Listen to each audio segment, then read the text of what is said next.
Ladies and gentle gamers, we are back on the Hypixel SkyBlock Alpha. Today is a pretty major update to Kuudra, as well as some changes to Pests. And my personal favorite change is to the chocolate factory, but we're going to go over all of that right here, right now. So if you guys enjoy, make sure to drop a like on the video, smash the sub button, and let's jump into it. Alright, so unfortunately I cannot visit the garden. There's just too many people there right now on the alpha, and I can't get my own server, so we're gonna have to go over everything that's in Centauri. There's not really too much that I could only show on the garden anyway, so it's fine. But if we go into featured update items, you can see all this stuff right here from this armor set over is brand new. There is a lot of changes to go over. So the first thing we'll talk about is the squeaky mouse mat.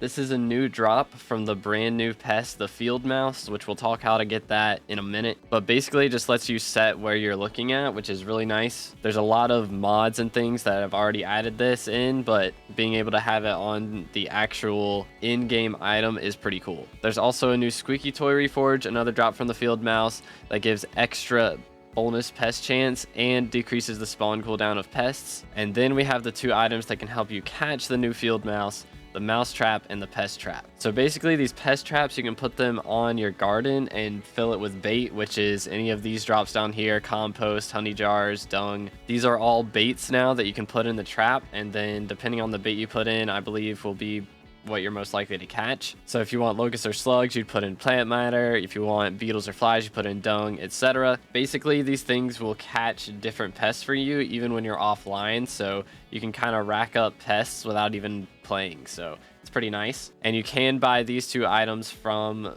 Pest Hunter Philip. The pest trap is the worst item. It gives a maximum capacity of 2 pests, and it's not as likely to catch field mice as the mouse trap. So it only costs 50 pests, but the mouse trap costs 125 pests. And of course it can hold 3 pests and has a 3 times higher chance to catch field mice. Now again, the field mice are considered elusive mobs, so if you have Enderman Slayer level 9, then you're more likely to get them, but they're pretty rare, kind of as rare as Inquisitors is what they're trying to say, I think. I'm not sure the exact rarity, but probably somewhere around there. But yeah, the mousetrap is how you get the squeaky toy and the squeaky mouse mat. Now the new biohazard armor right here is an upgrade to the mushroom armor, which mushroom armor just gives health and defense, and then of course the triple armor stats whenever it's nighttime. So all the other stuff that's added onto here is from this upgrade. The bonus pest chance and the bonus farming fortune is really nice. But this one is also bought from Pest Hunter Philip. I'm not sure how much it costs though. There's also the new Pest Hunter gloves, which give more pest chance and decreases the spawn cooldown of pests by 1%. So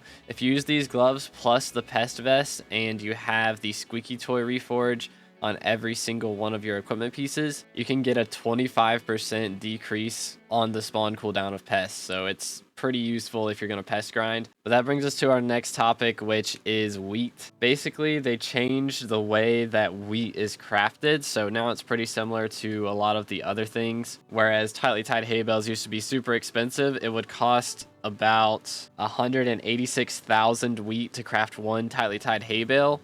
They've now changed the tightly tied hay bale to be the enchanted hay bale, and it only costs 25,000 wheat to craft. And they've replaced the old enchanted hay bale with enchanted wheat, so now you can craft enchanted wheat with 160 regular wheat, and you craft the enchanted hay bale with 160 enchanted wheat. So it's a lot cheaper to get the enchanted hay bale, and the enchanted hay bale has replaced the tightly tied hay bale in every instance. So if we do /recipe wheat, we can go over to the maxed out wheat hoe here, and you can see it costs a stack of enchanted hay bales now instead of a stack of enchanted tightly tied hay bales. So basically this recipe is 8 times cheaper than it was, but that also means that pest hunting is a bit different, because the meta for pest hunting, for those of you that didn't know, used to be to grind flies, because they were the ones that dropped hay bales, and they had a chance to drop the tightly tied hay bales, which again are now enchanted hay bales and are 8 times cheaper. So that money making method is a lot different now. This is basically the drops for all of the pests here. So this is the base drops, and then this is the RNG drops.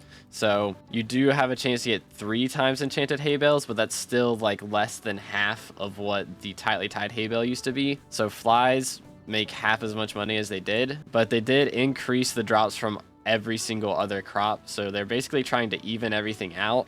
I'm not sure which one's going to make the most money right off the bat. It's probably going to change around a lot, but they're just trying to make everything about the same as far as money making goes. So pretty much no matter what you go for, it should be about the same in theory. They did also add this beginner's guide to pest hunting, which upgrades your Pesterminator 5 to Pesterminator 6, so you can get an extra Pesterminator level on all of your armor pieces. But they did also nerf Pesterminator 5, so it used to give 5 farming fortune and 10 bonus pest chance. Now they swapped it around, so you get a lot less pest chance from this, but a lot more farming fortune. They also changed the way that the T-Rex pet works, so it now only buffs combat stats granted by pet items. So you can no longer use T-Rex pet with a brown bandana to get twice as much bonus pest chance as you used to be able to. I think it's probably going to end up being around the same level of max bonus pest chance that you can get in the game, but I'm not 100% certain. They did add a new hedgehog pet to Pest Hunter Philip, but again, I still can't access him because I can't go to the garden. They did also do a bunch of QOL stuff to the garden. Every 100 bonus pest chance you have now, one more pest will be on your garden before you start to lose farming fortune. So that's a pretty nice buff. They did remove fine flour from the sprayinator though. Instead, it goes in the composter. So you can't use fine flour to get 20 extra fortune. They did add the jack-o'-lanterns to the agronomy sack now, which is really nice for whenever Rise shows up as a visitor on your garden. You can just have a bunch of those in your sack and not have to go to the builder every time. They also unsoulbound the Pest Hunter accessories, so you can now sell those on the auction house or buy them if you don't want to pest grind. But speaking of unsoulbinding, they did a lot of changes on the Crimson Isle. You can see everything here was unsoulbound. So Bezos, Blaze Ashes, every upgraded item from the Crimson Isle, Thunder Shards, Tentacle Meat, Spell Powder, all of this stuff. Most importantly though, Lumino Fibers, so now you no longer have to go and kill an Ashfang if you're just getting into the Crimson Isle. A lot of people get stuck on that. Now you can just buy it from Bazaar instead of having to like buy a whole Fire Veil wand and salvage it, or just looking for an Ashfang carry, you can just buy this off of the Bazaar. But again, the most important thing besides that though is every upgraded item from the Crimson Isle. So if we go back in game, you can see I've got Fiery 6-star Crimson chest piece here. It's got Legion, it's got pretty decent attributes, and it's not soulbound. Normally, whenever you star up an item, it would be soulbound, but they've changed that now, so it's not anymore. So this is a pretty major deal. You'll now just be able to go and buy whatever Crimson gear you want. Now, one update I'm pretty upset about is the reputation giving SkyBlock XP.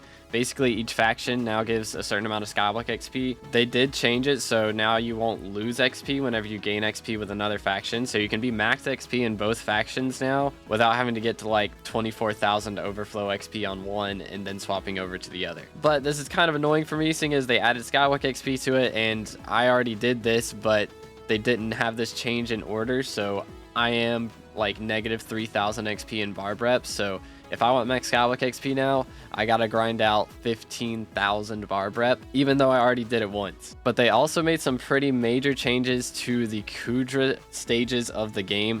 Basically, the amount of enchanted red sand and mycelium is now a lot cheaper. It used to cost 120 enchanted mycelium to get an infernal Kuudra key, and now it's only 80. So a third cheaper than it used to be, which is really nice. They also added to where you can kismet and reroll Kuudra chests. So that's a really nice buff. All we need now is for them to add to where you can open Kuudra chests after the runs, and Kuudra will be on about the same stage as dungeons as far as getting the loot goes. They also buffed the Kuudra pet perk to do 20% more damage to Kuudra and his minions. I think that's damage, so that's a nice little buff. But they've also changed all of the Kuudra armors, which we're going to go over right now. So the first one is to all the sets. The scaling is now determined by the lowest prestige for all the pieces you're currently wearing. So if I have 2 pieces of Fiery and 1 piece of base Crimson gear, my tiered bonus is going to be based on the base Crimson. If we look at the featured items in Centauri, you can really see the difference. Base Crimson gives just the regular swing range, and Infernal Crimson gives twice the swing range plus ferocity and a damage increase. And you can see that Fiery Crimson doesn't even have the damage increase, so Infernal is the only one that has it, at least based on the text. And again, that is for each stack. So at 10 stacks, you get 1 extra swing range, 20 extra ferocity, and 50% more damage with Infernal armor. So Infernal Crimson is just like an entire another beast now. I was testing this out earlier with just my Fiery Crimson, and my swings were actually going insane. With Aspect of the Shredded, I was doing like up to 20 mil swipes, and again, that's with fiery crimson. Infernal crimson gives a 50% damage boost. So this change is pretty insane. I've seen some people doing some crazy stuff with E-Man Slayer already, because there is another adjustment that they did. It's now based on the amount of hits instead of the amount of kills that you've gotten. So whenever you hit a mob, it gives a stack instead of having to kill the mob to get a stack. So that change is pretty major for all of the Slayer grinders out there. They've also changed Aurora armor, so it is also for whenever you hit an enemy with a magical attack, and once you're max stacks, you now do a scaling amount of homing missile damage to the nearest enemy. So I think this depends on the scale of the Aurora. If we look at the base Aurora here, at 10 stacks, reset your stacks and shoot 3 homing missiles, whereas Infernal Aurora shoots 5 homing missiles, and the homing missiles do 2.5 times more damage as well. So I'm just gonna pop this on here real quick. I'm not even gonna swap to like magical ability power, like no intelligence or sided or anything. Let's just see how much we do here. 800k. Like, I'm using G-Drag right now, but again, I have 0 upgrades to this armor, and this is me at 3 stacks, 4 stacks. Again, stacks are gained a lot slower now, which is kind of unfortunate. This is a change to every single armor as far as Kuudra goes. All of the stacks now have a limit of being able to be gained, like 0.5 seconds is the limit. So Terror is the only one that hasn't been changed, and that's the one that did get the limit change, just like all the other armors, but no buffs or anything. Most of the other armors got buffs, but yeah, Terror got kind of nerfed with this update. So it used to be you just shoot Terror once for like half a second and then you instantly have all 10 stacks. Now you're gonna have to wait 5 seconds at least to get all 10 stacks. We have all 10 stacks of Aurora here. If we go ahead and hit something with it, we have the homing missile shootout, which they are kind of underwhelming. Those did like 0 damage there. Let's get an exact number. That one only did like 36,000. So homing missiles, kind of an L, I'm not gonna lie. But Infernal Fervor also got adjusted. So at 10 stacks, resets your stacks and performs a ground pound, dealing damage to mobs within 10 blocks. So let's just go ahead and see what that's gonna look like as well. Ooh, that did like 500k. Yeah, ground pound hit for 500k. That's pretty solid. I mean, that's better than the Aurora, which is crazy. But the animation is sick too. You can see like all of the particles going up. I really like that. Let's see it again.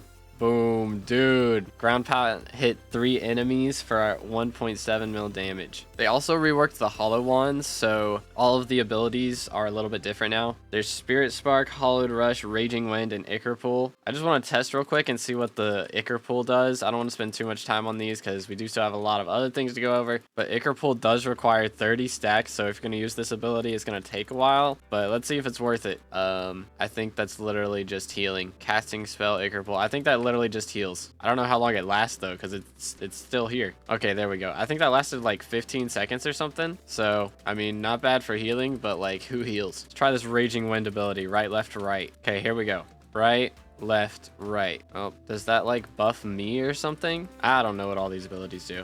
They don't seem to do damage though. Really does seem to be a support class. But yeah, that's all of the main changes with the armor. Again, Terror got no buffs, only the nerf to where it takes a lot longer to gain stacks. So it used to be that I would just slash warp Kuudra and then head straight over to the Mage Outlaw here and just hold down right click. But you can see I only gained 2 stacks from that. Normally I would already have all 10 stacks just from that. So that is a pretty annoying nerf. And again, I'm gaining a stack every 0.7 seconds because I'm on Fiery. If I had Infernal, then it would be 0.5. So for the Terror enjoyers out there, that's kind of annoying. Probably going to be annoying to do Kuudra now, but at least you can reroll chests, right? Now we get to talk about the best in-game part of the update, in my opinion, the Chocolate Factory. Who cares that Crimson does like 10 times more damage? Chocolate Factory rules. Basically, they added this new Rabbit Hitman, which you can open slots for to get eggs whenever you miss them, so you don't have to be online for the entire event, which is really nice. But again, the last slot costs 32 million coins, so if you want all 28 slots,